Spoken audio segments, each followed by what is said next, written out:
NCP একটা দল। ওই যে একটা কথা আছে না, বেআইন আমার জ্বরের মুখে আবল তাবল কয়, এরা জ্বরের মুখে আবল তাবল কয় মিয়া। একবার কয় 300 আসন হইব, একবার কয় 150 আসন হইব।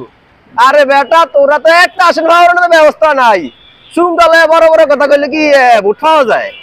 তাহলে এই দেশের বহুত বড় বড় নেতা, বহুত এমপি মন্ত্রী দিত। তোরা এই দেশে কিচ্ছু হবি না জনগণের ভোটে।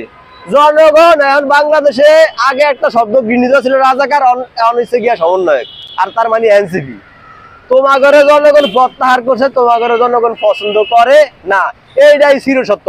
এইবার এনসিপির মানুষ মাথা কামায় হেরা কি করব না করব।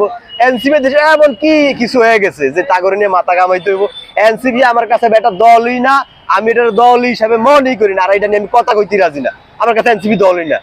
এই সার্জিস হাসনাত এরা টাটকা আওয়ামী লীগ ছিল, শেখ মুজিবের প্রশংসা করতে করতে করতে করতে জিলবা দিয়ে পানি বেরিয়ে গেছে। আর অনকে কয় কি এরা বিপ্লবী বড় বড় নেতা। তো তোরা যদি বিপ্লবী নেতা হস, তোরা কয় ছাত্রলীগ খারাপ কাম করছে, তোরা ছাত্রলীগ করছে, সেটা ভাগ তোরা নিবি না? তোরা যে রঙ্গিত থেকে রাজনীতি করছ, ওইটা ভাগ তোরা নিবি না? সার্জিসের বাপ আওয়ামী লীগ করছে, আওয়ামী লীগ করা তো অপরাধ, তাহলে তোর বাপে অপরাধ না? অপরাধ করে না? ডক্টর ইউনূসের শাসন আমলে 70টা খুন করলে কোনো সমস্যা নেই, আওয়ামী লীগ করলে সমস্যা। তাইলে যারা আওয়ামী লীগ করিয়া অন্য দায় দায়িত্ব আছে, হ্যাঁ করে ধরেন না কা। এই যে সার্জিসের বাপ হয় আওয়ামী লীগ করছে না, সার্জিস ছাত্রলীগ করছে না, লঙ্গিত তলে থাইকা, হেরা হ্যাঁ করে ধরেন না কা। আমরা সাধারণ মানুষ করলেই যত পাপ শুরু হয়ে যায়, বুঝছেন? আমগো বেলায় পাপ। আর সবচেয়ে বড় আকর্ষণীয় কথা হচ্ছে গিয়া, আচ্ছা যদি দুনিয়াতে হাসনাত আব্দুল্লাহ, সার্জিস আলম বাচ্চা থাকতো, হ্যাঁ, তাহলে মনে হয় ইন্ডিয়াতে ইলিশ মাছ যাইতো না। ভাগ্য খারাপ, এই দুইজন ভদ্রলোক মারা গেছে, নয়তো এত ইলিশ মাছ ভারতে কেমনে যায়।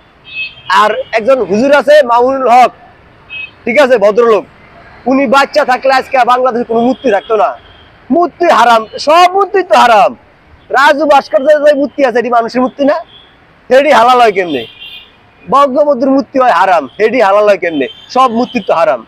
এখন কন এই হুজুরে ধরলে করবেন কি? একজন জামাতের বড় হুজুর বা আমার 14 গোষ্ঠী করছে আওয়ামী লীগ, হ্যাঁ জামাতের এমপি প্রার্থী, বুঝছেন? এই হইলো তাকে অবস্থা। আবার আরেকজন আলেম কইলো কি আল্লাহর হুকুম মতন নাকি আল্লাহ নাজিল করছে ইউনূসরে। একজন সুদখোর, তাও টাটকা সুদখোর, ইন্টারন্যাশনাল ভাবে সুদখোর, এরা আল্লাহ এরকম নাজিল করে কেমনে?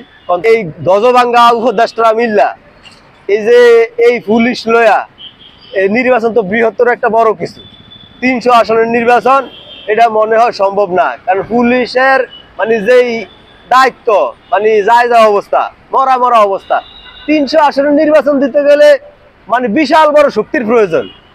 আর আপনি পুলিশ কাজ করে তো করে না, করে তো করে না। উপদেষ্টারা একজন এক একটা কয়, কেউ চায় ভোট হোক, কেউ চায় না আরো কয় মাস থাকি। এরকম যদি গরমিল হয়, আর ওই যে ঢাকাতে নির্বাচন হয়েছে, ডাকসু নির্বাচন, এই নির্বাচনই নাকি ঝামেলা হয়েছে, ব্যালট খাবার সবাই নীল খেতে, কত অভিযোগ। তাহলে 300 আসন নির্বাচন কি এত সহজ জিনিস?